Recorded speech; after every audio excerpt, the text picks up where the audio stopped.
베트남 하노이의 한북한 식당이 발칵 뒤집혔습니다. 평양에서 선발된 젊은 여성 종업원 13명, 그녀들이 한순간에 자취를 감췄습니다. 보위부의 삼엄한 감시 속에서 전화 한 통 자유롭게 할 수 없던 그녀들이 어떻게 함께 탈출할 수 있었을까요? 지금부터 공개합니다. 구독과 좋아요가 더 많은 북한 주민들의 목소리를 세상에 전할 힘이 됩니다. 그 모든 것은 베트남 하노이의 어느 북한 식당에서 시작되었습니다.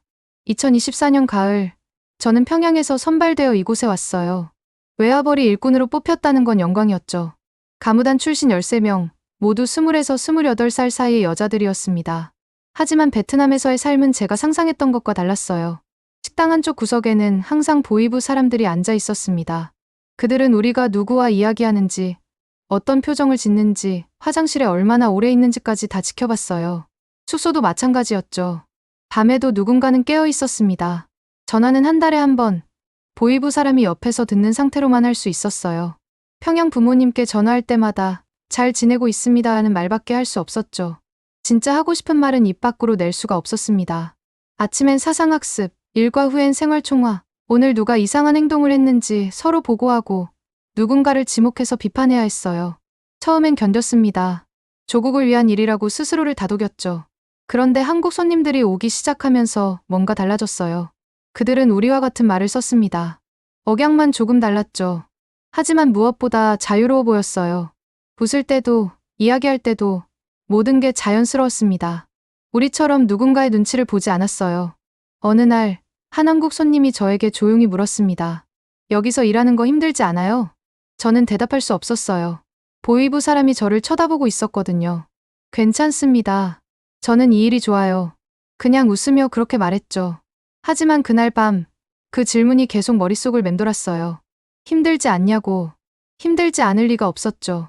매일 같은 노래를 부르고, 같은 춤을 추고, 같은 웃음을 지으면서 저는 점점 지쳐가고 있었습니다. 전화 한 통 자유롭게 할 수 없고, 밖에 나갈 수도 없고, 제 생각조차 마음대로 할 수 없는 삶. 이게 과연 정상인가 하는 의문이 들기 시작했어요. 그리고 어느 날, 한 동료가 몰래 보여준 게 있었습니다. 한국 드라마 영상이었어요. 화장실에서 몇 분 동안 소리도 없이 화면만 봤죠. 거기엔 자유롭게 거리를 걷는 사람들, 환하게 불 켜진 밤거리, 마음대로 웃고 떠드는 젊은이들이 있었습니다. 그 순간 깨달았어요. 우리가 살고 있는 세상이 전부가 아니라는 거요. 하지만 그 생각을 입 밖으로 낼 순 없었습니다. 우리는 아무 말도 하지 않았어요. 서로 눈빛만 교환했을 뿐이죠. 우리 모두 같은 걸 느끼고 있었지만 말할 수 없었습니다. 그렇게 2024년 겨울이 지나가고 2025년 초봄이 왔어요. 베트남은 따뜻했지만 제 마음속엔 알 수 없는 불안감이 자라고 있었습니다. 뭔가 잘못되고 있다는 느낌이 점점 커져갔죠. 그리고 그 불안은 곧 현실이 되었습니다. 2025년 3월 어느 아침, 저는 평소처럼 눈을 떴습니다. 숙소 안은 조용했어요. 너무 조용했죠. 지배인과 수연이가 안 보였어요. 처음엔 일찍 나간 건가 싶었습니다. 하지만 그들의 짐이 그대로 있었어요. 가방도, 옷도, 핸드폰 충전기까지. 아무것도 가져가지 않았습니다. 수연이 어디 갔어? 아무도 대답하지 못했죠. 우리는 서로를 쳐다만 봤어요. 그날 오전, 보위부 사람들이 들이닥쳤습니다. 전원 집합. 식당홀에 모였을 때 그들의 얼굴은 차갑고 날카로웠어요. 지배인 동무와 리수연 동무가 실종됐다. 어제 저녁 이후 연락이 두절됐어. 너희 중에 뭔가 아는 사람 있나? 실종. 그 단어를 듣는 순간 제 심장이 얼어붙었습니다. 하지만 입 밖으로 낼 수 없는 생각이 하나 있었어요. 혹시 탈북한 건 아닐까? 아무도 모른다는 거냐? 우리는 고개를 저었습니다. 정말 몰랐어요. 그날부터 조사가 시작됐습니다. 한 명씩 불려가서 신문을 받았어요. 어제 저녁에 뭘 했는지, 수연이랑 마지막으로 언제 이야기했는지, 지배인이 이상한 행동을 한 적 있는지. 같은 질문을 계속 반복했습니다. 넌 수연이랑 가까웠잖아. 정말 아무것도 몰라? 저는 수연이와 같은 방을 썼습니다. 일도 같이 했고, 가끔 짧은 이야기를 나누기도 했죠. 하지만 그녀가 떠날 거라는 건 정말 몰랐어요. 정말 모릅니다. 저도 갑자기, 거짓말하지 마. 넌 분명 뭔가 알고 있어. 그들은 믿지 않았습니다. 계속 같은 질문을 던졌고, 저는 같은 대답을 반복했어요. 조사실을 나왔을 땐 다리에 힘이 없었습니다. 다른 동료들도 마찬가지였어요. 한 명씩 조사를 받고 나오면 얼굴이 창백했습니다. 식당 일은 중단됐고, 우리는 숙소에 갇혀 있었어요. 밤이 되자 더 무서웠습니다. 수연이가 누웠던 침대를 보면 소름이 돋았어요. 어제까지 거기 누워서 자던 사람이 지금은 어디에 있는 걸까? 살아있긴 한 걸까? 아니면 정말로 탈북한 걸까? 그 생각을 하는 순간 가슴이 두근거렸어요. 무서웠지만 동시에 다른 감정도 느껴졌습니다. 부러움, 희망, 잘 모르겠어요.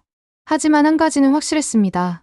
만약 수연이가 정말 한국으로 갔다면 그녀는 자유로워진 거예요. 사흘이 지났습니다.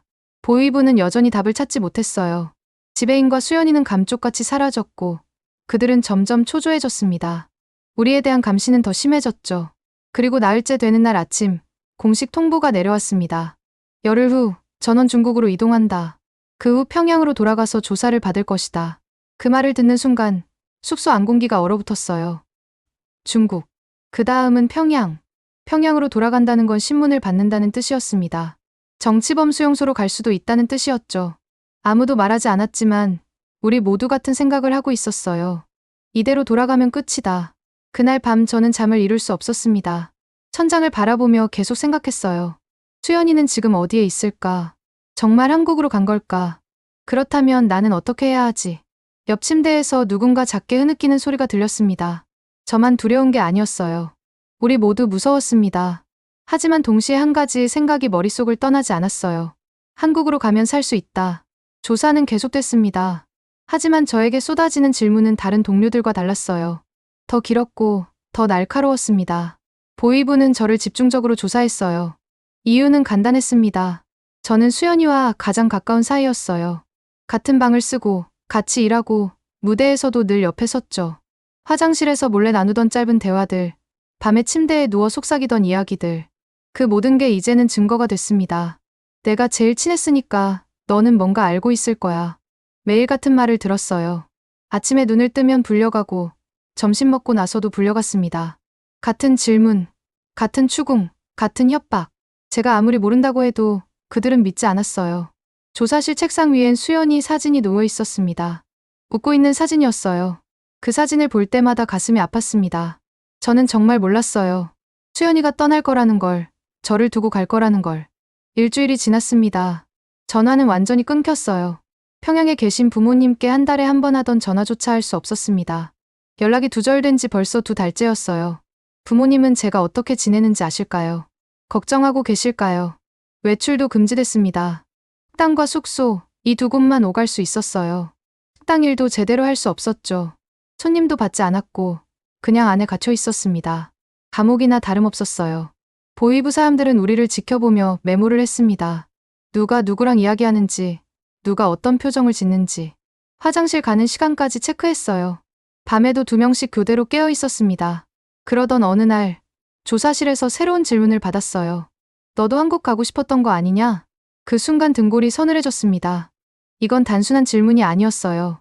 함정이었습니다. 제가 뭐라고 대답하든 위험했죠. 아닙니다. 저는 조국을 사랑합니다. 그럼 왜 수연이는 한국 이야기를 내게 했겠어? 너도 관심 있으니까 말했겠지. 저는 아무 말도 할 수 없었어요. 변명하면 할수록 더 의심받을 것 같았습니다. 그냥 고개를 숙이고 있었죠. 조사는 점점 거칠어졌습니다. 목소리는 높아졌고 책상을 치는 소리도 들렸어요. 그들은 제가 거짓말한다고 확신하는 것 같았습니다. 밤에 숙소로 돌아오면 온몸에 힘이 없었어요. 침대에 누워도 잠이 오지 않았습니다. 천장을 바라보며 생각했어요. 이대로 중국으로 가면 어떻게 될까? 평양으로 돌아가면 어떻게 될까? 정치범 수용소. 그 단어가 머릿속을 떠나지 않았습니다. 거기 가면 나오지 못한다는 걸 알고 있었어요. 아니, 살아남지 못할 수도 있었습니다. 부모님도, 오빠도 연좌제로 끌려갈 거예요. 제 잘못이 뭐죠? 저는 아무것도 안 했는데. 수연이가 떠난 것도 몰랐는데. 그냥 같은 방을 썼다는 이유만으로 저는 이렇게 의심받고 있었습니다. 열흘이 지났습니다. 중국 이동 날짜가 확정됐어요. 사흘 후였습니다. 짐을 싸라는 지시가 내려왔고 우리는 더 이상 자유롭게 움직일 수 없었습니다. 그날 밤 거울을 봤습니다. 거울 속 제 얼굴은 낯설었어요. 눈은 충혈돼 있었고 얼굴은 수척해져 있었습니다. 이게 정말 저인가 싶었죠. 한 달 전만 해도 저는 무대에서 노래를 부르고 웃고 있었는데 평양에 계신 부모님 얼굴이 떠올랐습니다. 어머니의 따뜻한 손, 아버지의 엄한 목소리. 제가 평양으로 끌려가면 부모님도 조사받을 거예요. 오빠도 직장에서 쫓겨날 겁니다. 온 가족이 망하는 거죠. 제 잘못도 아닌데 그때 깨달았습니다. 이대로는 안 된다는 거요. 중국으로 가면, 평양으로 가면 저는 끝이에요. 가족도 끝입니다. 살아야 했습니다. 어떻게든 살아남아야 했어요. 그리고 그 방법은 하나뿐이었습니다. 한국으로 가는 것. 중국 이동까지 사흘 남았습니다. 짐을 싸라는 지시가 내려왔지만 짐을 쌀 게 많지 않았어요. 옷 몇 벌과 세면도구, 그게 전부였습니다. 여권은 이미 회수당했고 핸드폰도 없었기 때문에 우리에게 남은 건 거의 아무것도 없었어요. 숙소 안은 조용했습니다. 평소라면 누군가는 이야기를 나누거나 작은 소리라도 냈을 텐데 그날은 아무도 입을 열지 않았고 다들 침대에 앉아서 멍하니 벽만 쳐다보고 있었어요. 하지만 저는 느낄 수 있었습니다. 이 침묵 속에 뭔가 다른 게 흐르고 있다는 거요. 저녁 식사 시간에 식당 테이블에 11명이 모여 앉았을 때 수연이와 지배인이 사라진 뒤 우리는 11명이 됐죠. 밥을 먹는 사람은 거의 없었고 숟가락을 들었다가 내려놓기를 반복했어요. 보위부 사람들은 멀찍이 떨어져서 우리를 감시하고 있었지만 누군가 아주 작은 목소리로 말했을 때 우리 모두는 그 말을 들을 수 있었습니다. 중국 가면 끝이라는 말이었어요. 아무도 대답하지 않았지만 고개를 끄덕이는 사람들이 있었습니다. 그날 밤 화장실에서 한 동료와 마주쳤을 때 그녀는 제 눈을 잠깐 쳐다보더니 아주 작게 한 단어만 속삭였어요. 공황. 그게 전부였습니다. 더 이상 말하지 않았지만 저는 알았어요. 그녀가 무슨 뜻으로 한 말인지 공항에서 기회를 찾아야 한다는 거였죠. 다음 날 아침 다른 동료가 빨래를 넣는 척하며 제 옆에 섰을 때도 아무 말도 하지 않았어요. 그냥 옆에 서 있다가 떠났지만 그 짧은 순간 우리는 서로를 쳐다봤고 그 눈빛만으로도 충분했습니다. 우리는 같은 생각을 하고 있었어요. 말로 하지 않아도 알 수 있었습니다. 시사 시간에 교환하는 눈빛, 복도에서 스치며 주고받는 표정, 침대에 누워 천장을 바라보는 시선, 모든 게 신호였어요. 몇 명이나 같은 생각을 하고 있을까요? 11명 중 몇 명이나 함께 갈까요? 저는 알 수 없었지만 확실한 건 제가 혼자가 아니라는 거였습니다. 중국 이동하루 전날 밤, 숙소에 모두 모여 있었을 때 보위부 사람들도 있었지만 그들은 구석에서 졸고 있었어요. 우리는 조용히 앉아 있었고 그때 누군가 아주 작게 말했습니다. 한국 대사관이 어디 있는지 아냐고요. 들릴 듯 말 듯한 소리였지만 우리는 모두 들었어요. 다른 동료가 역시 아주 작은 목소리로 택시 기사한테 말하면 데려다 준다고 대답했고 그 대화는 거기서 끝났습니다. 더 이상 아무도 말하지 않았지만 충분했어요. 우리는 계획을 세운 게 아니었습니다. 그냥 각자 준비하고 있었던 거죠. 그날 밤 잠들기 전 저는 평양을 생각했습니다. 부모님이 계신 집, 어릴 적 뛰어놀던 골목, 학교 가던 길이 머릿속에 선명하게 떠올랐어요.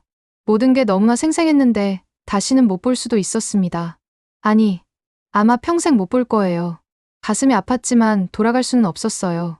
평양으로 가면 저는 끝이고 정치범 수용소에 갇히거나 더 나쁜 일을 당할 것이며 가족도 연좌제로 고통받을 테니까요. 그보다는 차라리 살아남는 게 나았습니다. 한국으로 가면 살 수 있고 자유롭게 살 수 있으며 언젠가 정말 언젠가는 가족을 다시 만날 수도 있을 거예요.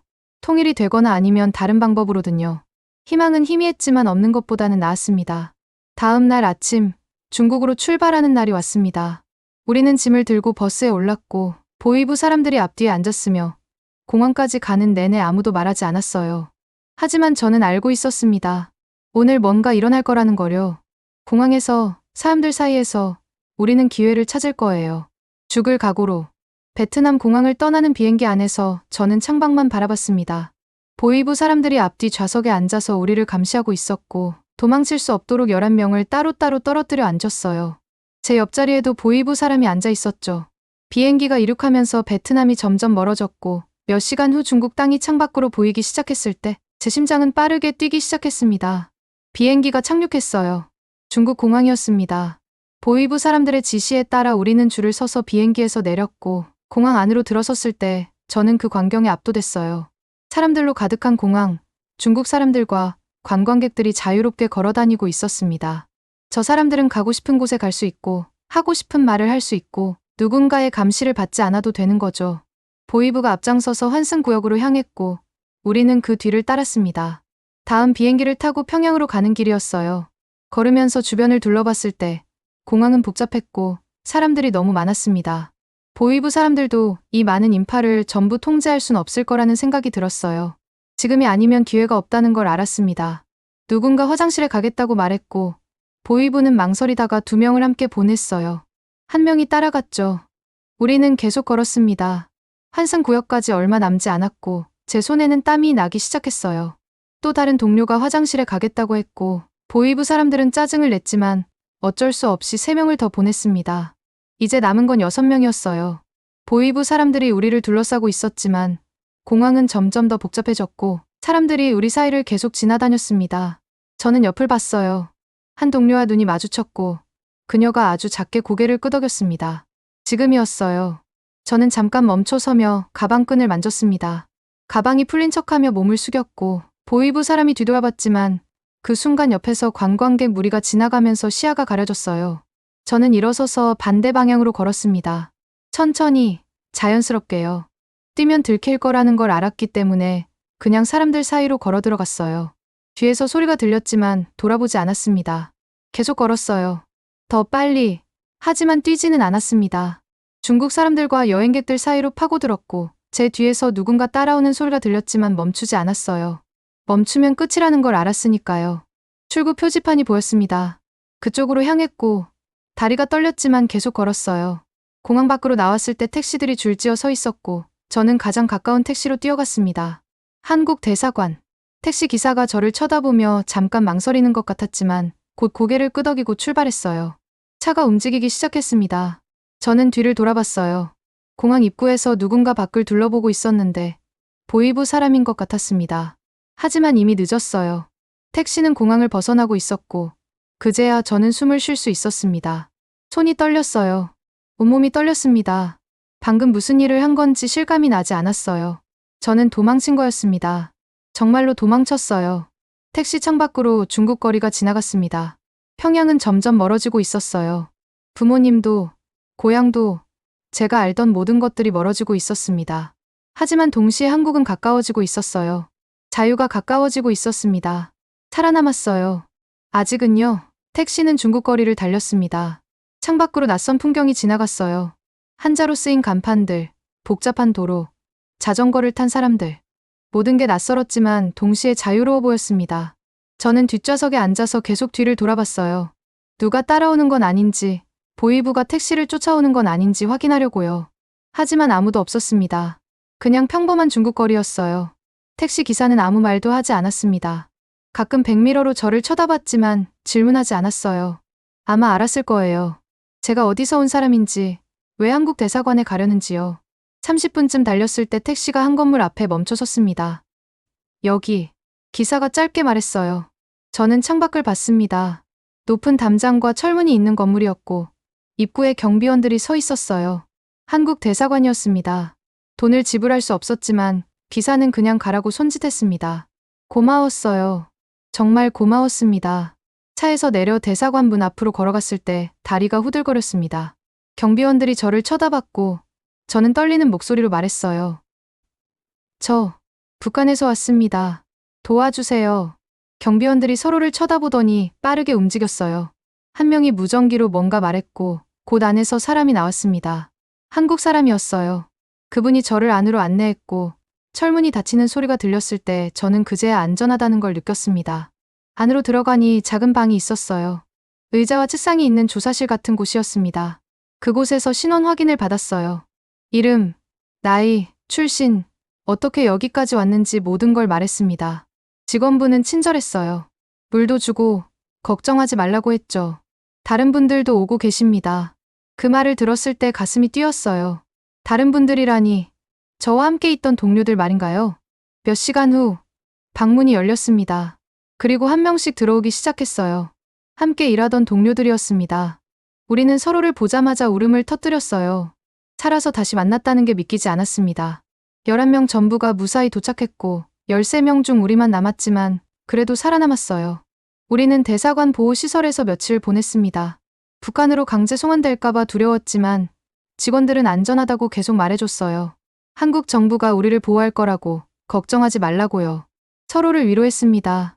밤에 악몽을 꾸는 동료가 있으면 옆에서 손을 잡아줬고 누가 울면 같이 울어줬어요. 우리는 이제 가족 같았습니다. 함께 도망쳤고 함께 살아남았으니까요. 일주일쯤 지났을 때 태국으로 이동한다는 소식을 들었어요. 중국에서는 더 이상 있을 수 없고 태국을 거쳐 한국으로 가게 될 거라고 했습니다. 우리는 짐을 쌌어요. 여전히 가진 게 별로 없었지만 이제는 희망이 있었습니다.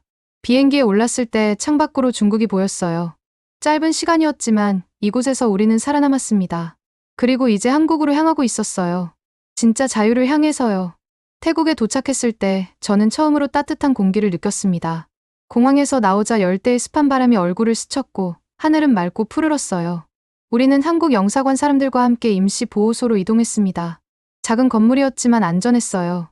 철창도 없고 감시하는 사람도 없었습니다. 그냥 우리를 보호해주는 사람들만 있었죠. 보호소에서 신원 조사가 시작됐습니다. 한국 정부 관계자들이 와서 우리 한 명 한 명과 이야기를 나눴어요. 이름, 출신, 가족 관계, 어떻게 탈북하게 됐는지 모든 걸 물었습니다. 처음엔 긴장했어요. 혹시 북한으로 돌려보내지는 않을까 하는 두려움이 있었죠. 하지만 그들은 친절했고 우리를 안심시켰습니다. 한국으로 갈 수 있을 거라고, 조금만 기다리라고요. 며칠이 지났습니다. 보호소에서 우리는 함께 시간을 보냈어요. 밖에 나갈 수는 없었지만 그래도 괜찮았습니다. 서로 이야기를 나누고 미래를 상상하고 한국에 가면 뭘 하고 싶은지 꿈을 꿨죠. 누군가는 공부를 하고 싶다고 했고 누군가는 일을 해서 돈을 벌고 싶다고 했어요. 저는 그냥 자유롭게 살고 싶었습니다. 아무도 감시하지 않고 제 생각을 마음대로 할 수 있는 곳에서요. 어느 날 국제 뉴스에서 우리 이야기가 나왔다는 걸 들었습니다. 북한 식당 종업원 집단 탈북 사건이라고요. 전 세계가 우리를 알게 됐다는 게 신기했어요. 하지만 동시에 두려웠습니다. 북한에서도 이 뉴스를 봤을 거예요. 부모님도 보셨을까요? 저 때문에 고생하고 계실 것 같아서 가슴이 아팠습니다. 한국 지원 단체에서 물품을 보내줬어요. 옷, 생필품, 편지까지요. 편지에는 응원의 메시지가 가득했습니다. 같은 민족이라고, 한국에 오면 잘 살 수 있을 거라고, 용기를 가지라고 써져 있었어요. 그 편지를 읽으며 울었습니다. 낯선 사람들인데 이렇게 따뜻하게 대해주다니 정말 한국으로 가도 되는 걸까 싶었죠. 2주일쯤 지났을 때 한국 행허가가 났다는 소식을 들었습니다. 곧 인천으로 출발합니다. 그 말을 듣는 순간 실감이 났어요. 정말 한국으로 가는구나. 자유로운 땅으로 가는구나. 우리는 서로를 껴안고 울었습니다. 기쁨의 눈물이었어요. 출발 전날 밤, 저는 잠을 이룰 수 없었습니다. 내일이면 한국이에요. 대한민국, 자유의 나라. 그곳에서 저는 어떻게 살게 될까요? 적응할 수 있을까요? 북한 사투리 때문에 놀림받지는 않을까요? 온갖 걱정이 밀려왔지만 그래도 희망이 더 컸습니다. 다음 날 아침, 우리는 공항으로 향했습니다. 비행기 티켓을 받아들었을 때 손이 떨렸어요. 이게 정말 현실인가 싶었습니다. 탑승구를 지나고 비행기에 올랐어요. 좌석에 앉아 안전벨트를 매는 순간 옆자리 동료가 제 손을 잡았습니다. 우리는 아무 말도 하지 않았지만 서로의 마음을 알 수 있었어요. 비행기가 이륙했습니다.